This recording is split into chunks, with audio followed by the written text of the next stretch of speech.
Bonjour Romain Casadbec, bienvenue. Vous êtes donc le cofondateur de Gaz de Ferme, créé en 2016. Oui. Pourquoi vous l'avez créé? C'était quoi l'idée de départ? Alors c'est parti, comme le nom le dit peut-être, sur une exploitation agricole. Ouais. J'ai cofondé ça avec un agriculteur qui s'appelle Pierre. Et la démarche depuis le début, c'est est-ce qu'on peut rentabiliser une source d'énergie sans impact sur le climat à l'échelle d'une exploitation agricole. C'est-à-dire, on est dans une logique de méthanisation, c'est ça, hein, mais à petite échelle. Exactement. C'est voilà. ça votre idée de départ. C'est tout l'objet. Voilà. Et depuis le début, c'est ça. Voilà. Donc on est parti sur la ferme de Pierre, qui est une petite exploitation, c'est un élevage, vous avez 300 têtes. Dans quelle région? Alors nous sommes au pied des Pyrénées, voilà. Ok, près de Tarbes, c'est ça? Au nord de Tarbes. Au nord de Tarbes. Ouais. Donc il y a une exploitation, 300 bêtes, c'est ça? Oui, ce sont des chèvres en l'occurrence. Ok. Et donc ça c'est le point de départ, voilà. Une espèce de page blanche. Qu'est-ce que vous en faites? Alors on en fait que le constat est le biogaz ça existe, mais rentable à petite échelle, non. Et donc on en est à avoir des usines de méthanisation qui se font avec des gros gisements de biogaz et des équipements de type industriel, de taille industrielle. Ce qui n'est pas si simple, hein, parce que c'est une industrie qui débarque à la campagne, quoi. Il faut dire les choses comme elles sont. Donc exactement. C'est pas si simple. Ça pose des problèmes à plusieurs niveaux, des difficultés. Et le constat qu'on a fait, c'est que les exploitations agricoles en France, il y en a encore plus de 400 000. C'est un pays un peu singulier parmi les pays riches, qui a beaucoup d'exploitations agricoles et qui sont restées relativement petites, c'est-à-dire de taille familiale. Ça, c'est un choix historique. Si vous ne modifiez pas la taille des équipements pour faire du biogaz, si vous ne modifiez pas le seuil de rentabilité en termes de quantité et de volume, vous restez avec la majorité des exploitations agricoles qui sont jugées trop petites, pas candidates. Et en fait, on a deux voies. Où on cherche à industrialiser le biogaz pour faire des gros gisements, c'est ce qui se fait jusqu'aujourd'hui. Et donc, ça voudrait dire donc d'avoir des exploitations forcément de plus en plus grandes. Alors ça passe souvent par des regroupements. Oui. On fait des projets collectifs. Alors il y a du transport de matière, tout ça va pas sans difficulté. Hein. Oui, c'est pas idéal. Oui. Non.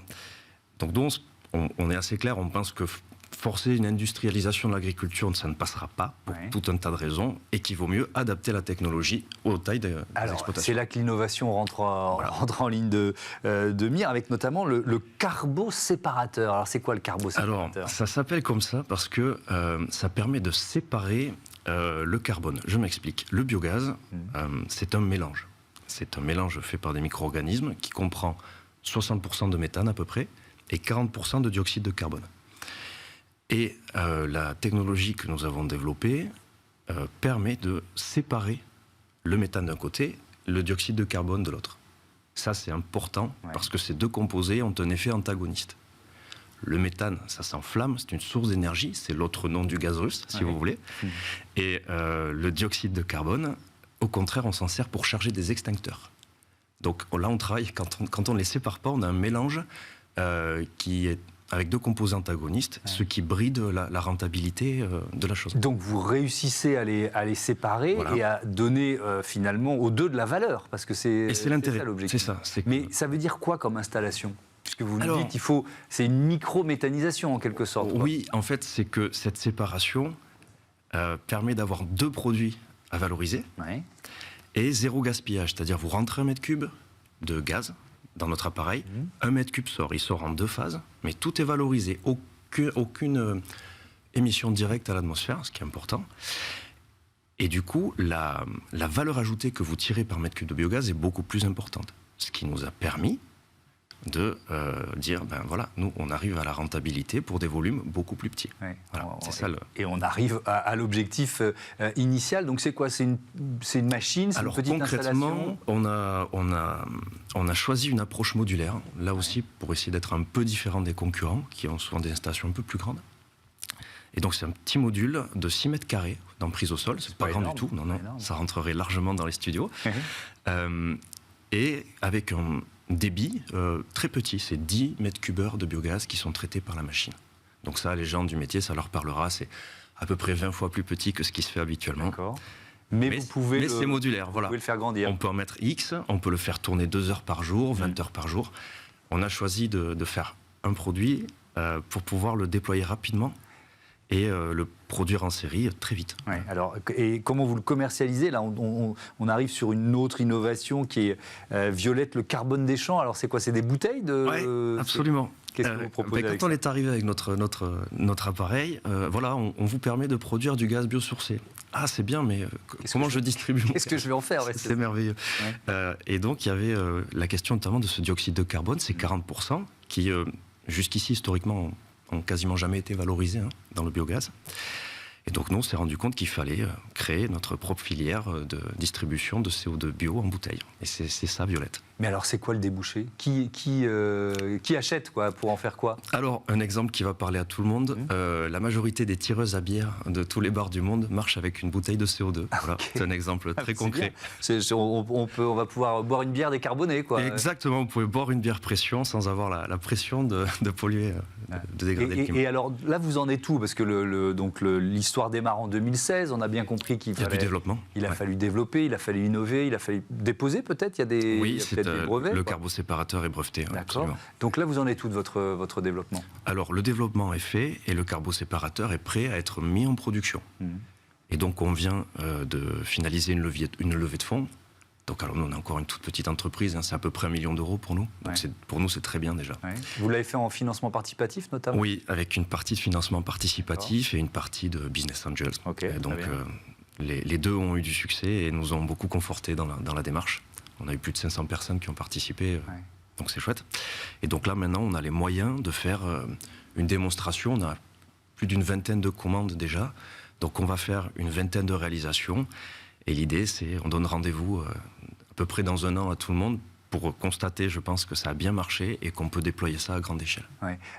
Pour un agriculteur, alors on va reprendre l'exemple de Pierre finalement, c'est un complément de revenu. Qu'est-ce que ça peut représenter pour un agriculteur qui a une petite exploitation? Ouais, voilà, mais c'est un sujet assez central pour nous. Vous savez peut-être que de nombreuses exploitations agricoles connaissent des difficultés économiques. C'est un sujet très sérieux. La meilleure nouvelle ressource que vous pouvez espérer, c'est la charge que vous ne payez plus. Et donc, c'est tout simplement un moyen pour eux d'avoir du biométhane autoproduit sur leur exploitation à petite échelle, qui va leur permettre de ne plus acheter de carburant, ne plus acheter de gasoil, c'est quand même assez majeur, et ils ne vont plus acheter de propane.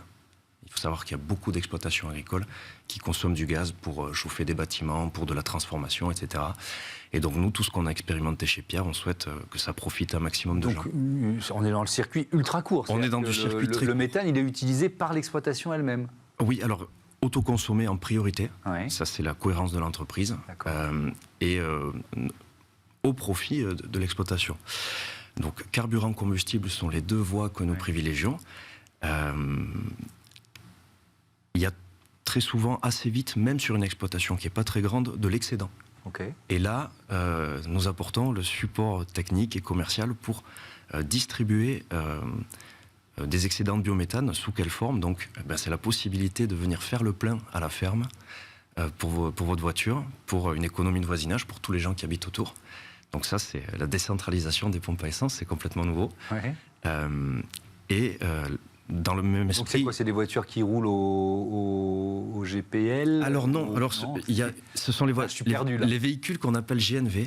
Oui, GNV, d'accord. Voilà, et c'est pas nouveau du tout, ça existe depuis des dizaines d'années, la technologie est tout à fait existante, parce que vous avez des pays qui, historiquement, roulaient avec du gaz naturel. Mais alors attendez, les agriculteurs, par exemple, vous interrompent, ils vont installer une station-service dans leur... Écoutez, là on est en train d'en faire une. On a sur un élevage à peu près de 300 brebis, donc vous voyez c'est très concret, au pied des Pyrénées, donc ça parlera à certains.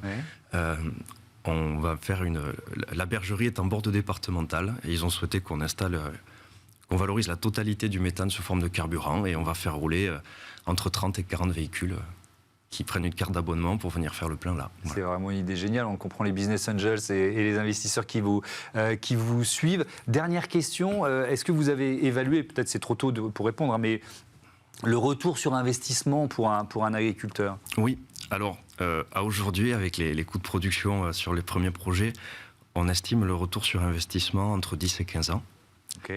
Et les calculs ont été faits il y a quelques mois de ça, quand les prix de l'énergie fossile était beaucoup plus bas. Donc D'accord. on s'était mis un petit peu au-dessus, mais pour que ça Ouais. reste compétitif quand même. Ouais. Là, on est en capacité de monter les prix. Oui, donc au prix du gaz actuel, le retour sur investissement, il s'accélère évidemment. La tendance est plutôt porteuse pour nous. Oui. D'accord. Enfin, ok. pour nous, pour cette économie-là. sûr. Ouais. Très belle idée. Merci beaucoup d'être venu Merci de m'avoir à invité. Casadbec nous présenter Gaz de ferme et on vous souhaite le meilleur pour la suite. On passe à notre débat sur la confiance des startups.